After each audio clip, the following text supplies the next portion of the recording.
Jarak had always been the most inquisitive cadet in his cohort. His instructors on Vohnar called it a flaw.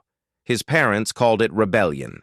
The Galactic Military Academy, however, called it potential. That was how he ended up as one of the few reptilian cadets assigned to the elite interspecies joint combat training program on Obsidian Base, orbiting a dead planet far outside known trade routes. It was a place where cadets from over 40 species were drilled under one doctrine, one goal: peace through preparedness. And it was here, among the modular gravity halls and sterile chrome corridors, that Jarak first laid his compound eyes on the human weapon. He had noticed it during drills, not in use, never fired, never even unholstered, but always there, strapped to the hip of the human cadet named Ray Donovan. A black, blunt-nosed thing that looked crude by most galactic standards. It didn't hum with energy. It didn't shimmer with tech. It didn't glow, pulse, or vibrate. To Jarak, who had grown up around neurosynchronized weaponry that bonded with the user's thought signals, the human firearm was fascinating precisely because of its simplicity, or at least what appeared to be simplicity. For days, he watched how Ray treated the weapon, like an extension of his body. He never left it behind in the mess hall. He never laid it on a bench during training. He even brought it into the decontamination showers, sealed in some waterproof magnetic casing. Other human cadets had weapons too, but Ray's was different. It had a faint etching on the grip, something Jarak couldn't decipher. And when Ray touched it, there was a stillness in him that unnerved even the bravest Zavarians in their class. The weapon seemed to grant confidence, or perhaps it demanded it. Jarak's curiosity festered into obsession. He began mapping Ray's schedule in his head. He noted which halls the human walked through, how long he lingered in the tactical lab, and at what times he usually hit the showers. One night, the opportunity arrived like a whisper through the air filtration system. The humans had a joint simulation run in the hydro chambers that required full aquatic gear. Regulations stated they couldn't carry non-waterproof tech inside. It was the only time Ray stored his weapon elsewhere, specifically in locker chamber C5, secured by biometric passcode and voice key. But alien tech had its own talents. Jarak's tongue, long and forked, was more than just a sensory tool. With it, and a borrowed vibration mapper from the engineering wing, he recorded the harmonic fluctuations of the locker over several days. And now, after hours of patient listening and analysis, he had deciphered the basic tone pattern of the voice lock. Mimicking Ray's voice print had taken work. His Vonari vocal cords weren't built for that strange, flat human cadence. But after injecting micro-adjustments to his throat modulator, he felt confident he could trick the system for at least one access attempt. The training wing was deserted. Only a few ambient drones hummed along the ceiling, scanning for motion. Jarak moved like a shadow, his scales naturally absorbing the dim hallway light. His claws tapped silently on the polished alloy floor, and as he approached the locker, his breath slowed to a deliberate cadence. He pressed his claw into the bioscanner, overriding it with a dampened charge from a coil wrapped around his arm, and then leaned forward to whisper into the voice reader, "Cadet Ray Donovan. Authorization code, Echo 8 Delta 1. A green light blinked. The door hissed open. Inside was the weapon, smaller up close, yet heavier in presence than anything he had ever seen. Jarak reached for it, pausing briefly. His heart, if it could be called that, beat sideways, a Vohnari trait during heightened anticipation. The pistol sat quietly on its magnetic cradle. No alarms, no pulses, no energy signatures, just cold, matte metal. He picked it up. Instantly, the room changed. He didn't notice it at first. There was no obvious effect. The weapon didn't react, scream, explode, or resist. It simply rested in his claws like any inert object. He tilted it, examined the etching again, now visible as a series of archaic symbols and stylized curves. He traced one with his finger, wondering if it was some form of human tribal marking. His grip shifted slightly, adjusting the angle. That's when it happened. A faint click, no louder than a pressure valve settling. Then a pulse, not visible but felt, deep in the gut, like standing next to a reactor's heart. Jarak gasped, suddenly aware that his vision had sharpened and blurred at once. The light above flickered once, then again. His claw retracted instinctively, dropping the weapon back into its cradle. It landed without a sound, as if gravity itself was hesitating. He backed away. No alarm had gone off. No external indicator suggested anything had changed. But Jarak felt it. Something had shifted, not in the room, but within him. He stumbled slightly, catching himself on the locker frame. His vision rippled, like heat over asphalt. The weapon sat still, indifferent. He closed the locker door and ran. Back in his room, Jarak leaned over the wash basin and splashed cold, dehumidified water across his snout. He stared into the mirror, searching for anything out of the ordinary. His scales looked the same. His pupils had narrowed slightly, but that could be adrenaline. His fingers trembled, not from fear, but from some other impulse, something more primal. By the time the alarm rang for morning formation, he had almost convinced himself it had all been in his head. But when he stepped into the hallway and saw Cadet Lurox vomiting a pale green fluid against the corridor wall, his eyes twitching unnaturally, Jarak stopped dead. Within 20 minutes, 3 other cadets collapsed. By midday, Command declared a biohazard lockdown. And no one, absolutely no one, had the faintest idea what had started it, except for Jarak. And perhaps Cadet Ray Donovan, who passed Jarak in the hallway with a very subtle smile and said nothing at all. Jarak barely slept that night. His internal temperature had risen steadily, but it wasn't like the controlled thermal fluxes he experienced during physical exertion. This was something erratic, something without rhythm. His secondary heart fluttered more often than it should have, and a dull pressure built behind his cranial plates. He tried to meditate through the symptoms, focusing on his breathing in the way his Vohnari instructors had taught, but his concentration fractured into shards every few minutes. Something was wrong in a way he couldn't quantify or explain. When he arrived for morning inspection, he struggled to keep his posture straight. His peripheral vision was distorted, curling in the corners like scorched paper. He stood behind Cadet Lurox, a red-skinned Varaxian, trying not to blink too often.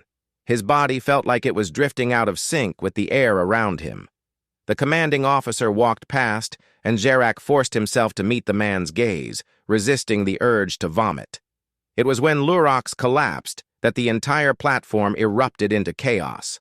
The Varaxian let out a strangled groan and doubled over, his hands clawing at his midsection. A viscous, mint-colored fluid burst from his mouth, splattering across the titanium floor. His legs gave out, and he crumpled to the ground, twitching violently. 2 nearby cadets jumped back, and someone shouted for medical assistance. The squad dispersed in a matter of seconds, the formation breaking apart as if it had never existed. Jarak stumbled backward, his vision swimming. His skin prickled under the uniform, and his balance faltered. MedTech units arrived within minutes, wheeling in grab stretchers and activating containment protocols. Lurox was secured behind a portable field and lifted off the floor with 0 physical contact. Jarak remained frozen, watching as the medical team scanned the area. No one had noticed him yet. No one had made the connection. He hoped they never would. But the hope didn't last long. By midday, 3 other cadets had collapsed, each one assigned to Jarak's training group. One of them, Juno, a soft-skinned humanoid from the planet Iridia, had shared a meal tray with Jarak the previous night. Another had helped him reset the weapons simulator earlier that morning. All 3 presented similar symptoms: elevated neural activity, tremors, disorientation, and in some cases, hallucinations severe enough to cause self-injury. The Academy's central AI system triggered a base-wide biohazard warning at 11:47 Galactic Standard Time. Quarantine protocols followed swiftly. Training sections 7 through 11 were sealed. All personnel assigned to those blocks were confined to their quarters pending decontamination. Gerak was escorted back to his room by 2 drone units without explanation. The hallway lights had shifted to warning red. Every 50 meters, projection walls flickered to life, displaying messages in multiple languages. Quarantine in progress. Do not leave assigned sectors. He sat on the edge of his sleep pod, staring at his claws. His breathing had become shallow, almost erratic. He could feel vibrations under his skin. At first, he thought it was psychological. Then his arm jerked on its own, not a twitch, an uncontrolled spasm. His fingers spread wide, locking in an unnatural angle before slowly relaxing. Panic began to creep into his chest. He leaned toward the console built into the wall and requested a private channel to the medtech wing. A screen opened, and the pale blue face of Lieutenant Rasha appeared. She didn't look surprised. "I'm experiencing symptoms," Gerak said. "Spasms, temperature variance, possibly hallucinations." "Upload biometric scan through Channel Alpha," she said calmly. He complied, holding his wrist to the sensor. The scan completed with a low-pitched chime. Rasha reviewed the data, her eyes scanning rapidly. "You're the 6th now," she said. "I'm forwarding this to command. Expect relocation to a containment unit within the hour." "What's the cause?" he asked, his voice slightly cracking. "Is it a virus?" She paused. "We're not sure yet. It doesn't behave like any known pathogen. There's no bacterial footprint, no mutagenic activity, and it doesn't transmit via the usual respiratory or dermal vectors. We think it's something else." Gerak nodded slowly. "How many humans are showing symptoms?" Rasha looked up. "None." The line went dead. An hour later, 2 fully suited medtech operatives arrived at his door. Their suits were sealed, faces hidden behind opaque visors. They didn't speak to him directly, only instructed him through the wall intercom to step into the decontamination field. Once inside, the field activated with a crackling noise, scanning his body and neutralizing any active bioparticles, though Gerak could feel the scan failing to identify whatever had invaded his system. He was transported in silence through the back corridors of the base. The usual bustle of cadets, drones, and instructors had been replaced by eerie quiet. Lights flickered as power was rerouted. As they passed the lower medical wing, he caught a glimpse through the window into the containment sector. The cadets already quarantined were strapped to med beds, twitching or murmuring incoherently. One of them was strapped upside down, his face slack, with drool running up toward his hairline. Another had scratched long grooves into his own arms. Gerak looked away. He was placed into an isolated chamber with no interface access. Just a bed, a small hygiene unit, and an observation lens embedded in the far wall. The walls were padded, not visibly, but subtly reinforced to prevent self-harm. The lights glowed in a soothing blue hue, but no amount of ambient comfort could steady his nerves. The spasms returned shortly after. This time, it wasn't just his arms. His whole body convulsed once, like his nervous system had misfired. His vision blurred again, and a loud ringing filled his ears. He fell to his knees and clutched his sides, gasping. The pain wasn't sharp, but dull and constant, as though a second set of muscles had begun growing beneath his skin. He collapsed onto the floor. He wasn't sure how long he remained there. Hours passed, or maybe just minutes. When he opened his eyes again, the observation lens flickered. A human voice spoke through the chamber speakers. "Cadet Gerak, remain calm. You are stable for now. You are being monitored." He tried to speak, but his throat was dry. He croaked out a single word. "Weapon." There was a pause on the other side. "Repeat?" Gerak inhaled slowly. "I touched the human's weapon, Cadet Ray Donovan's firearm. It pulsed. After that, this." Another pause, longer this time. Then the voice said, "We are forwarding that information to Intelligence Command. Remain in your chamber." The line went silent again. Somewhere outside his cell, the base was reacting. Zarak could imagine the officers scrambling, searching logs, analyzing sensor data. He had broken protocol, touched unauthorized equipment, caused, maybe, a biological emergency. His curiosity had fractured the illusion of control on one of the galaxy's most secure military facilities. The weapon had done something. That was clear now. What remained unclear was why it had affected only non-humans, and why the humans showed no concern. As Zarak drifted into a half-conscious state, body twitching beneath the clean sheets of his isolation bed, he remembered Ray's face in the hallway. That subtle smile, the absence of surprise, the calm. Zarak's final thought before sleep took him was not of punishment or shame. It was a question, one he feared no one on the base would dare ask. What kind of weapon was that? And what was it really designed to do? Zarak awoke to the sound of muffled voices beyond the chamber wall. At first he thought he was hallucinating again, another symptom of the strange reaction brewing inside him. But the voices were sharp, deliberate, not the random echoes of a fractured mind. He rolled onto his side, grimacing at the stiffness in his joints, and focused on the lens embedded in the far wall. It was still dim, but active, tracking his movement. The glass shimmered faintly, then blinked twice in acknowledgement. Someone was watching him in real time. The voices ceased as quickly as they had begun. Moments later, the speaker activated. "Cadet Zarak, you will be questioned." He didn't respond.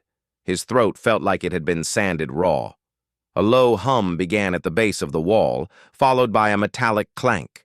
A section of the wall slid open, revealing a narrow hallway beyond. Two armed guards stood waiting, both human, both in full-body containment suits. The taller one gestured forward without speaking. Zarak stood slowly, each movement deliberate. The cramps had subsided, but his limbs still trembled. He stepped into the hallway, flanked by the guards, and followed them through a silent corridor until they reached a steel door marked with a single designation: Interview Cell 03, classified access only. Inside sat a man in a black uniform with no insignia. His features were sharp, his expression unreadable. The lights above cast his face in stark contrast, leaving the edges of his eyes in shadow. He didn't introduce himself. He merely looked at Zarak and said, "Tell me what happened." Zarak hesitated. "You have my report." "I want your words," the man said. Zarak recounted the event, the infiltration, the touch, the pulse. He omitted nothing this time. He described the sensation, the subtle click, the energy that coursed through him. The man didn't interrupt. He took no notes. He simply watched, eyes unmoving. When Zarak finished, the man leaned back in his chair. "What did you think it was?" "I thought it was a standard projectile-based weapon," Zarak said. "But it wasn't. Not fully." The man finally spoke in a different tone. "That weapon uses a hybrid containment lattice. It adapts to environmental threats. Normally, it reads biosignatures for target acquisition. But this one is a prototype. It was never meant to be accessed by non-humans." Zarak's frills stiffened slightly. "Then why was it in open circulation?" "It wasn't," the man said. "Ray Donovan is part of a classified program. His participation in the Academy is a cover operation to test how interspecies environments react to human experimental tech." Zarak's jaw tightened. "So I was bait?" "No," the man said. "You were unplanned." Zarak stood rigid. His claws flexed, but he kept his composure. "You let us get infected. We didn't anticipate anyone breaching a secured locker and interfacing with a weapon clearly marked off limits," the man replied without blinking.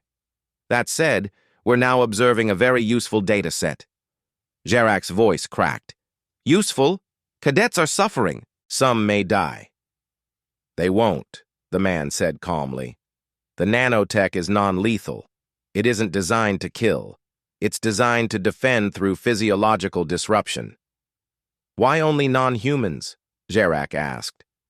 The man gave him a long look. Because the weapon is coded to recognize human biology as neutral. Everything else is potential threat until proven otherwise. Gerak stepped back, almost recoiling. That's not defense. That's a preemptive strike. Call it what you want, the man said. It worked. The door opened again, and the guards re-entered. The man stood, smoothed his uniform, and walked past Gerak without another word. One guard gestured for Gerak to follow, but as he stepped into the hallway, he heard another set of footsteps approach from the left. A figure appeared. Ray Donovan, in full academy uniform, hands in pockets, completely at ease. Gerak's body stiffened as their eyes met. Ray stopped in front of him and tilted his head slightly. "Rough few days, huh?" Gerak didn't answer.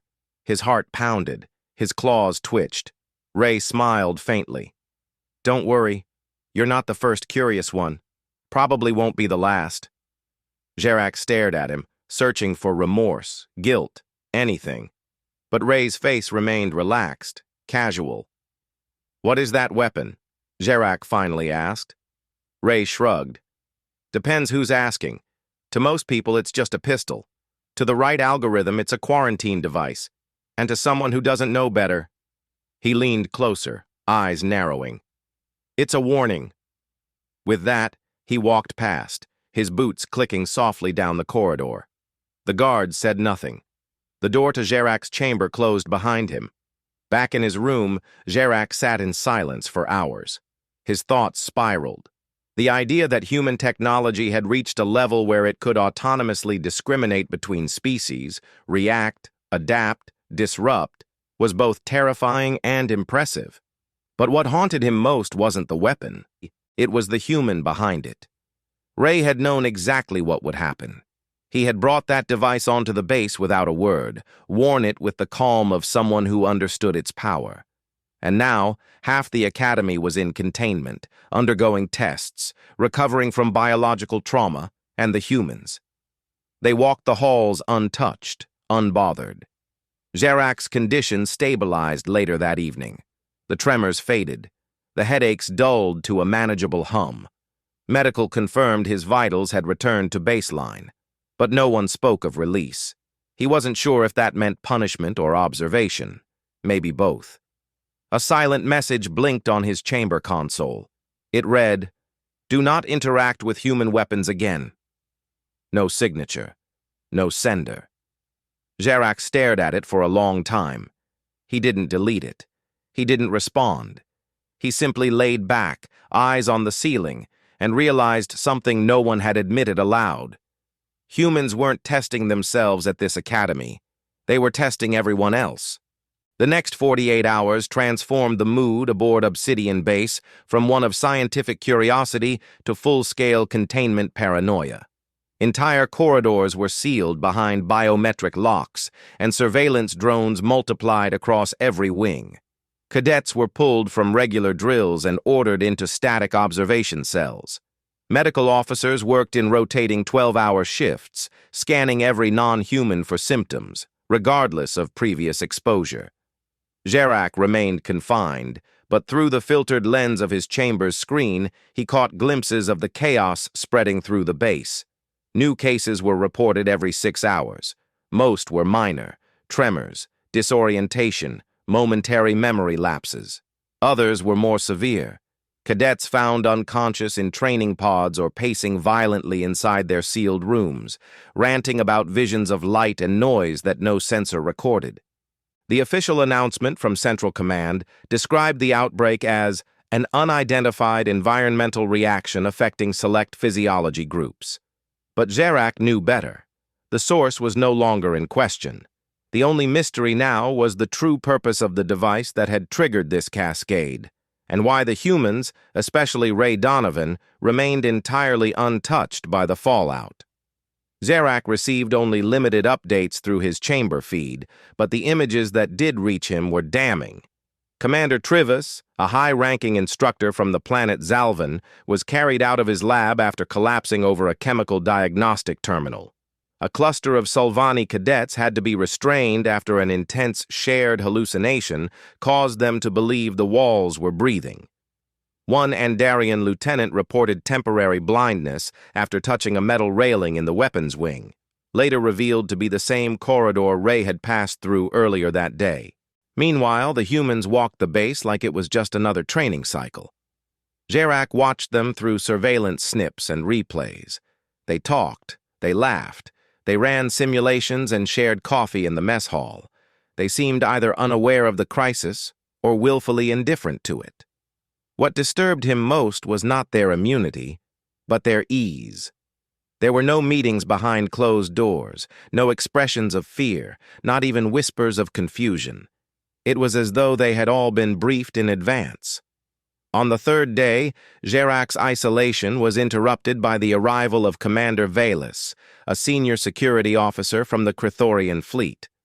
Velis entered Jarak's chamber without a mask, wearing only a sterilized black uniform and his species' signature twin helix insignia. His horns were polished, his stride calculated. "You're the one who touched it," Velis said without preamble. Jarak nodded. "I didn't understand what it was." "That's irrelevant," Velis replied. "What matters now is whether you believe what it's doing is intentional." Jarak hesitated. "Yes, I believe it's designed to provoke a reaction, one specific to non-human organisms." Velis studied him. "So do I." Jarak sat up straighter. "You've spoken to the humans?" "I've tried," Velis said coldly. "All we get is silence, protocol redirections, or vague references to Earth military intelligence. Even your friend Ray Donovan has suddenly gone mute. He claims everything about the weapon is classified and refuses to answer even basic questions." "He isn't my friend," Jarak said, his voice flat. Velis ignored the comment. "I've filed a request for formal escalation. We'll be assembling a tribunal to determine whether this constitutes a breach of the Galactic Peace Charter." Jarak blinked. "You think Earth is testing biological weapons on its allies?" Velis lowered his voice. "I think Earth is reminding everyone who built the first military base in orbit, and who still owns the keys." The door slid open. Velis left without another word. That night, Jarak's symptoms returned. Not as violently, but with enough force to leave him shaking under his sheets. A strange glow appeared in the corners of his vision, soft, blue, like distant plasma, only to vanish when he focused on it. His breath caught more than once as pressure built in his chest. He pressed his palm to the wall to steady himself and felt a faint hum beneath the surface. It wasn't the standard environmental controls. It felt organic. The following morning, his chamber door opened again, but this time it wasn't a security officer or medical drone who entered. It was Ray, unarmed, unaccompanied, uninvited. He leaned casually against the frame, arms crossed. "You're looking better." Jarak stood but didn't speak. Ray looked around the room. "You know, this isn't the worst isolation cell I've seen. On the Andromeda station, they don't even give you a bed, just a slab of metal." "What are you doing here?" Jarak asked quietly. Ray shrugged. "Thought you might want answers." Jarak narrowed his eyes. "You came here to tell me the truth?" "I came here because no one else would." Ray stepped into the room. "That weapon you touched, it's not meant to kill. It's part of a larger system, something Earth's developing for hostile environments. It scans biology and triggers a response based on stress thresholds. The nanofield inside it reacts to cellular irregularities. If your system panics, it amplifies the signal. If it calms, it deactivates." "Then why did it activate at all?" Jarak asked. "Because your kind panics easily," Ray said bluntly. Jarak clenched his jaw. "That's not defense. That's psychological warfare." Ray's expression shifted, just slightly. "Maybe. Or maybe it's a test of discipline. Maybe Earth wants to know which species can remain in control under pressure." Jarak stepped closer. "And what gives your species the right to judge that?" Ray held his gaze. "We're not judging. We're surviving. Out there, beyond this base, there are things that don't care about peace treaties or galactic harmony. Earth doesn't want friends. Earth wants survivors, and we're figuring out who can handle the worst of what's coming. Jarak's breath was shallow. You're using us. We're learning from each other, Ray corrected. You just didn't know the lesson plan. Ray turned to leave. Jarak called after him. Is this over? Ray paused at the door. That depends. You tell me. How long does it take for a lesson to sink in? The door closed behind him. Jarak sat back on the edge of his bed, trembling again. Not from illness, but from rage. Not only had Earth hidden the weapon's true function, but now its representatives were walking the halls as if they were instructors rather than cadets. He couldn't decide what was worse, the deception or the confidence. In the days that followed, the quarantine zones remained locked. No one else fell ill, but those already infected took longer to recover than expected. Earth offered assistance, strictly limited to observation. Their medics stood behind reinforced glass and watched while non-human doctors scrambled for treatment protocols. No formal apology came. And yet, at every interspecies meeting, the humans continued to smile, to joke, to eat meals side by side while their presence pulled shadows across the room. The message had been delivered, and it was working. 5 days after the initial quarantine, the atmosphere aboard Obsidian Base had shifted from confusion to quiet dread. Though the number of active cases had ceased growing, the base remained under high alert. Movement between wings was restricted, security drones were stationed at every bulkhead, and high-level meetings between species commanding officers were held in private, soundproofed rooms. Jarak had regained most of his strength, but his body still betrayed him in flashes. Minor tremors in his left hand, brief moments of dizziness when turning too fast, and an almost constant static hum in his inner ear. Medical scans showed no detectable abnormalities, but his instincts told him otherwise. Something had embedded itself in him, something Earth's diagnostics refused to acknowledge. It was mid-morning when the message came through the base-wide intercom. The voice belonged to Admiral Hargrove, a human official so rarely heard that some cadets doubted he existed at all. His tone was measured and dispassionate, the way only those in full control spoke. This is Admiral Hargrove, acting on behalf of Earth Military Intelligence and the Galactic Council Liaison. Effective immediately, all quarantine protocols aboard Obsidian Base are lifted. Medical reports confirm no active transmission vectors or biological anomalies. Base activity will resume under standard operational guidelines. All cadets are to return to designated training regimens within the next 24 hours.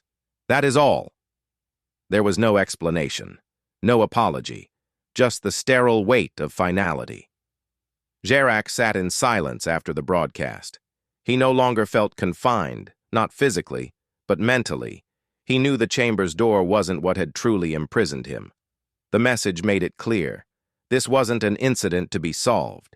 It was a process to be completed. And now, the process was over. Not because the cause had been eradicated, but because the observers had gathered all they needed. Within the hour, 2 security officers arrived and escorted him out of the chamber. No weapons were aimed at him. No words were exchanged. The hallway lights had returned to their neutral hue, and the red warning signs were gone.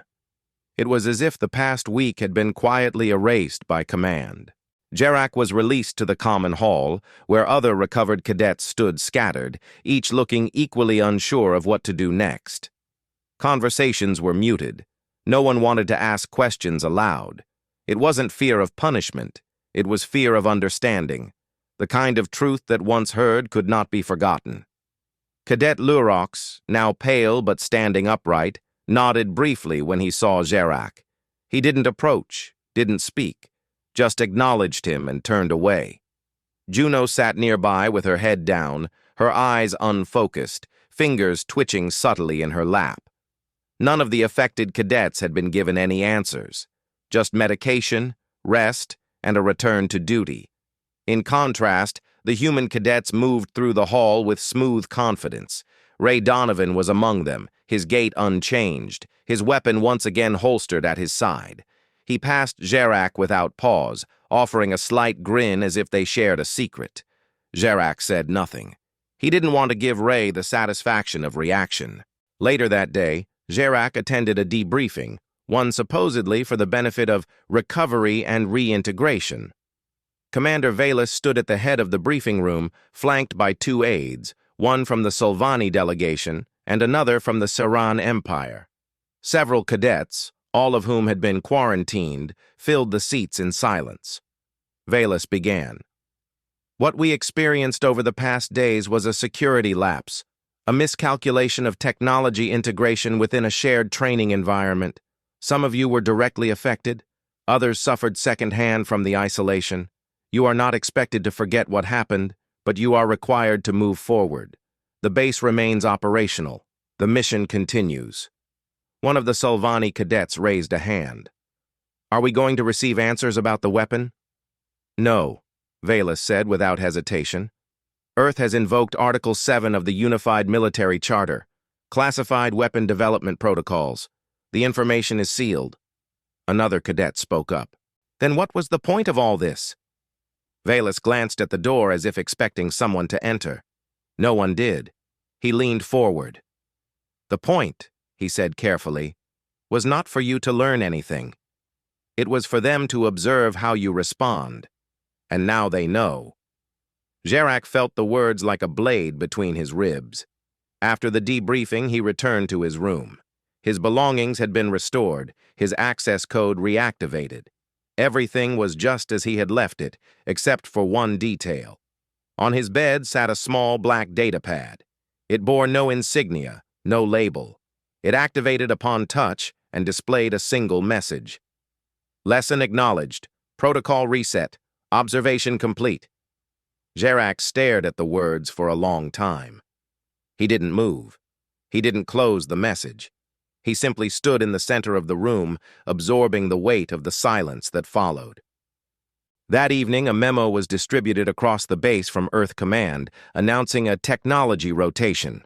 All human weapons and equipment would be recalled temporarily for routine maintenance and recertification.